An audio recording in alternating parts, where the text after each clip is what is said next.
Vamos pegar nossa Bíblia, a palavra de Deus que nós iremos trazer está em Jeremias capítulo 32, versículo de 38 a 44. Eu vou pedir que você pegue um pouquinho antes, versículo 36, tá? Ao 44.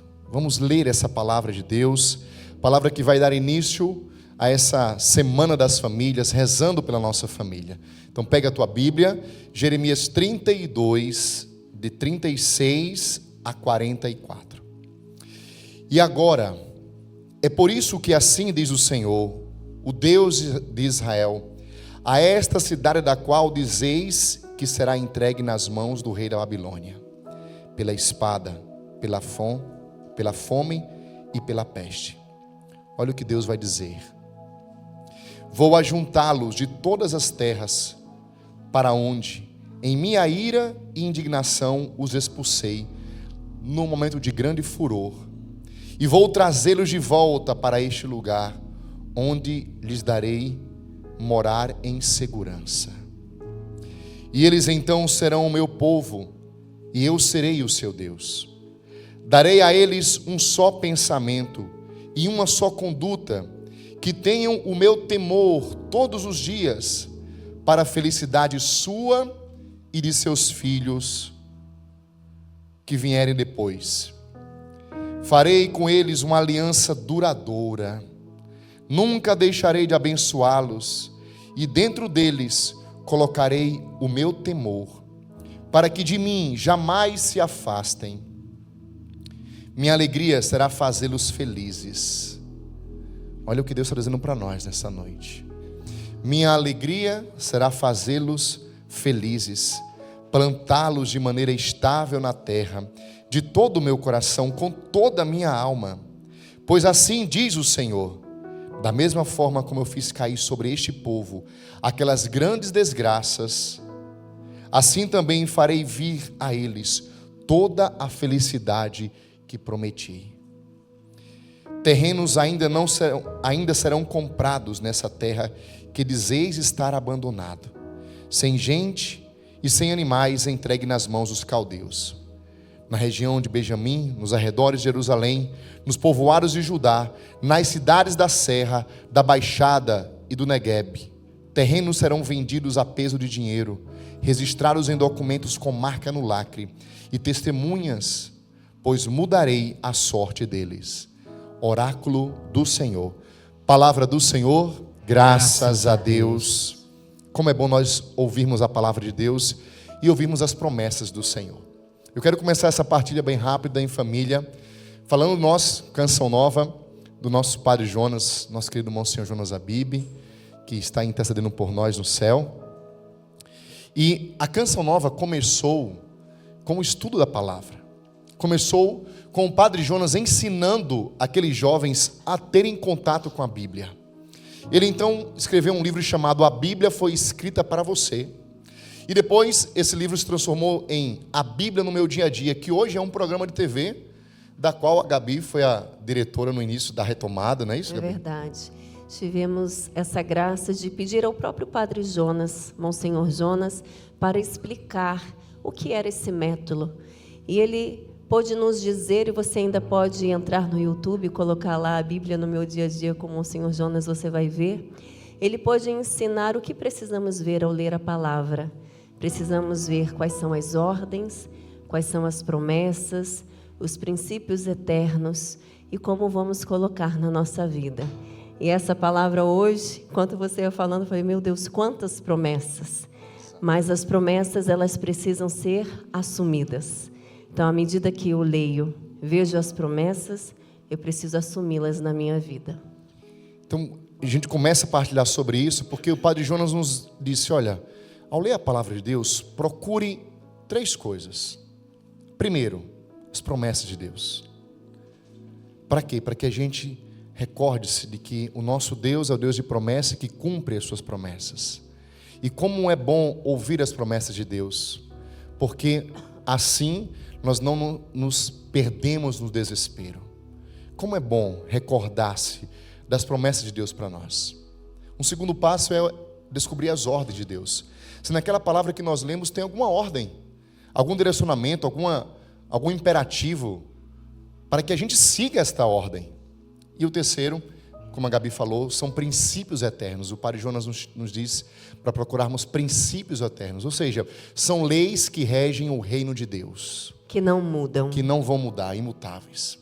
E a partir disso, a gente vai aprendendo a encontrar esses 3 pontos, nós vamos tendo um contato com a palavra de Deus. E como a Gabi falou, eu quero repetir. O que nós lemos aqui é uma grande promessa de Deus. Ele vai dizer no início que por causa da ira que ele teve para com o povo, um povo que negou o Senhor, um povo que não foi fiel, aí eu vou atualizar, à Santa Missa, a uma vida de oração, um povo que infelizmente humilhou a fé, humilhou o próprio Deus, denegriu. Esse povo foi, essa é a palavra, na ira de Deus, deixado à mercê dos inimigos, foi expulso da terra prometida, viveu situações de dificuldades.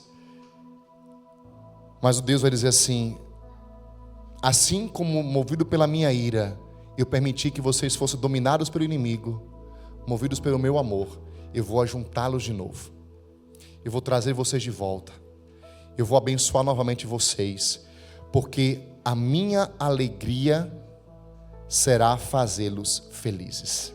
Versículo 41. A minha alegria será fazê-los felizes, plantá-los de maneira estável nessa terra, de todo o meu coração e com toda a minha alma. A alegria de Deus é que a gente seja feliz. A alegria de Deus é que nós sejamos felizes, plenos, nós, nossas famílias, como ele diz aqui no versículo 39, darei a eles um só pensamento, uma só conduta, que tenham o meu temor todos os dias, para a felicidade sua e dos filhos que lhes vierem depois. Bem, a primeira pregação dessa noite traz esse tema: farei convosco uma aliança eterna, uma aliança de felicidade. Deus, Ele quer restaurar novamente isto em nós. Deus nos quer felizes, Deus nos quer plenos, a nós e às nossas famílias. O sofrimento faz parte da vida humana, mas isso não é o projeto de Deus para nós. O projeto de Deus para nós é um projeto de felicidade. Se você voltar alguns capítulos, no capítulo 29 do mesmo profeta Jeremias, versículo 11 vai dizer: sei muito bem do projeto que tenho em relação a vós, oráculo do Senhor. É um projeto de felicidade, não de sofrimento, dar-vos um futuro, uma esperança. Esse é o projeto de Deus para mim e para você, para a tua casa, para as nossas famílias, para os nossos filhos. E nós precisamos assumir esse projeto, nós precisamos acolher esse projeto de Deus em nossas vidas, assumir isso. E aí eu quero dar um segredo que está nessa palavra. Por 2 vezes essa palavra se repetiu. Não sei se você percebeu, mas é uma palavra importantíssima para nós. Eu vou repetir aqui e vai dizer assim. Olha só, justamente no versículo 40. Farei com eles uma aliança duradoura. Nunca deixarei de abençoá-los, dentro deles colocarei o meu temor, para que de mim jamais se afaste. Deus vai colocar o que dentro de nós? Temor. Temor. Você sabe o que é temor a Deus? É um dom do Espírito Santo. O temor a Deus é o primeiro dom de que fala o profeta Isaías. Temer a Deus não é ter medo de Deus, mas de forma simples é ter medo de perder Deus, ter medo de perder a salvação. E se eu posso olhar para o mundo de hoje, quando eu vejo as situações que nós vivemos, quando me perguntam assim, o que está acontecendo com o mundo? A minha resposta, algumas pessoas já me perguntaram isso, não foi nem no Santo Flow, né? O Guto vai estar conosco esses dias também. Mas eu estava num programa da Adriana Arides, e um dia ela me perguntou: Manuel, o que você acha que está acontecendo com o mundo, diante das dificuldades?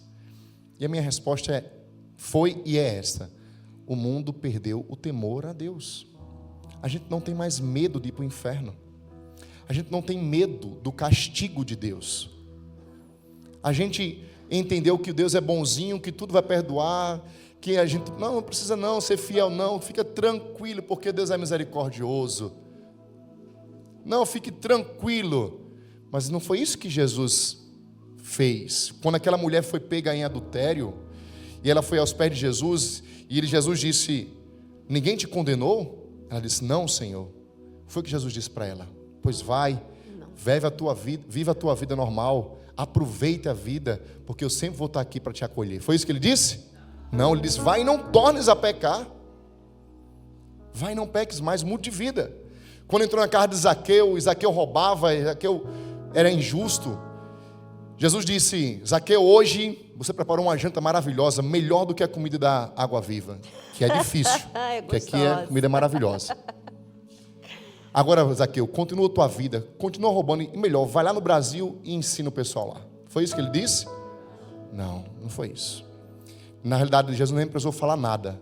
Zaqueu que disse: Senhor, o Senhor entrou na minha vida, o Senhor me deu a salvação, e eu vou devolver tudo que eu roubei. Eu mudei de vida. Isso é temor a Deus. Nós precisamos voltar a ter o temor a Deus para que essas promessas se cumpram. Nós precisamos voltar a ter temor a Deus. E com o temor de Deus segue, né? E para que de mim jamais se afastem.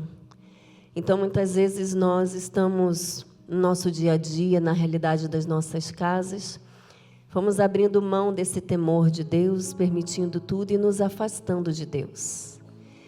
Este projeto de amor e de felicidade é de um Deus, de um Pai que nos ama tanto que não quer nos ver no erro.